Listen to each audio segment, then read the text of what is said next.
Palakurthi MLA గారికి, జనగాం జిల్లా irrigation అధికారులకి దేవరుపుల పాలకుర్తి నుంచి వచ్చిన విజ్ఞప్తి. నీళ్లు లేక ప్రజలు చాలా ఇబ్బంది పడుతున్నారు. మనం కోల్కొండ, చౌడూరు, కొత్త చెక్ డ్యాం వరకు నీళ్లు వచ్చినాయి. చౌడూరు పాత చెక్ డ్యాము, రంభోజగూడెం, పెద్దమడూరు, కడివెండి, చిన్నమడూరు, దేవరుపుల, కామారెడ్డిగూడెంకి ఇంకా నీళ్లు రాక చాలా ఇబ్బంది పడుతుంది.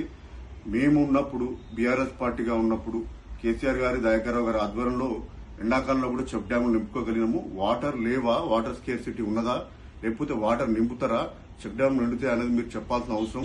ఎందుకంటే రైతులు వేచి చూస్తున్నారు, రైతులు చాలా ఇబ్బంది పడుతున్నారు. మీరు ఇక్కడ నవాపేట నుంచి సింగరాజపల్లి మరియు పెద్దమడూరు, కడివెండి, సీతారాంపురం, ధరావత్ తండ, కామారెడ్డిగూడెం, దేవరుపుల చెరువులు కూడా నింపాల్సి వస్తుంది.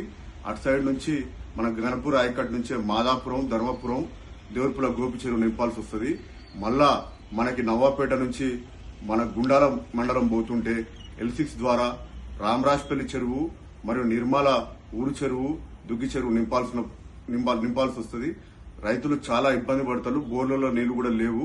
ఇది రాజకీయాలకు సమయం కాదు. ఎమ్మెల్యే గారు దయచేసి యుద్ధ ప్రాతిపదికన ఇరిగేషన్ అధికారులతో కూర్చొని ఈ చెరువుల్ని చెక్ డ్యాం నింపాల్సిందిగా బీఆర్ఎస్ పార్టీ తరఫున సుందరరామరెడ్డి గారిని కోరుకుంటున్నాను. Thank you.